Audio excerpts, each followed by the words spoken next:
Now, where do we begin? Let's begin with what we all have in common. More than we live in our city or town, more than we live in our house, more than we live in our car, we live in our body. At the most basic level, we share this common experience of being human and living within these bodies of ours. Kind of like this.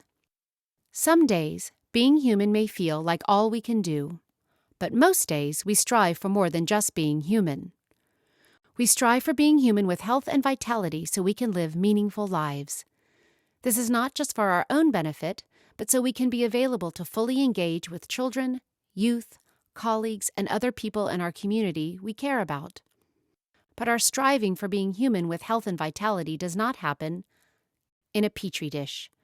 None of us operate within the vacuum of a perfectly controlled environment. We are surrounded by life happening, good and bad. In some moments, the life that surrounds us is indeed wonderful and fulfilling.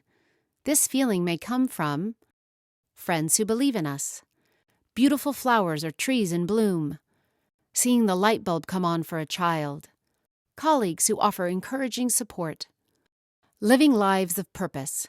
And when those lives of purpose become a bit too much, for most of us there's always the option of a warm dinner and a comfortable bed. But life is not all butterflies and ice cream. It takes a toll on us when there are students who are neglected, chronic student behavioral issues, workloads that feel unmanageable, too few resources to help students in need. There may be unsupportive managers, and on the hardest days, it's being in a workplace where we feel ineffective. If we experience an ongoing imbalance between our resources and the demands we face, the resulting stress may damage our physical health in the short and long term. Chronic stress can also impact how well we take care of ourselves and how we feel in our body each day, which is a problem because, again, more than we live in our city or town, more than we live in our house, more than we live in our car, we live in our body.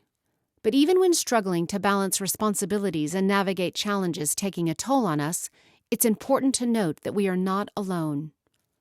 Among the treasure trove of fellow humans available to support us are scientists researching how stress affects the body, and things we can do to buffer the stress in our lives from impacting our health and vitality both today and far into the future. There are 7 buffers currently most recommended to mitigate the impacts of stress.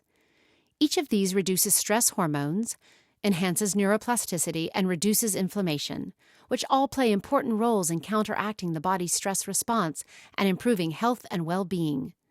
This group of 7 buffers is one of those science-based lists some of our grandmothers may roll their eyes at, as they knew all along that we needed these things in our life to be healthy. These are the fundamentals to taking care of a human being, to taking care of ourselves and each other. Before we begin going through these buffers and the science of why they are helpful, we need to pause for a moment because many of us tend to be high achievers and can be hard on ourselves if we're not doing all the things we think we should be doing to be responsible people.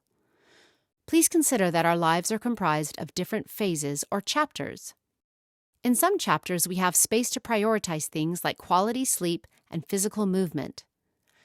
In other chapters, maybe due to surviving an injury or nurturing young children through the night, we cannot. As we go through these tools, please know that we share them in the context that everyone is living their own story. We honor that some of these recommendations may not align with the chapter you're in right now. Please take what's useful and leave the rest. What we are doing is trying to open a page, a space, where we can build in the caring for ourselves and colleagues just a bit more, where we can create shared experiences of caring by learning from those who may be able to give us ideas of what works for them, and we, in turn, can share what's working for us. If you are already taking care of yourself using some of the practices we describe, great. Keep up the good care and spread the word. Tell others what you're doing as a way of making self-care the norm. There is so much we can learn from one another. Because some of us could use an extra big nudge, we'll review the science behind why we can justify taking a few minutes out of the day to care for our basic human needs, and think of the grandmothers whose foundational knowledge of practical advice has been the source of our care for generations. Ready to begin? Wherever you are in your chapters, we start out with provisions for healthy boundaries and self-compassion as we move through this module. For all of us with these messy, meaningful lives.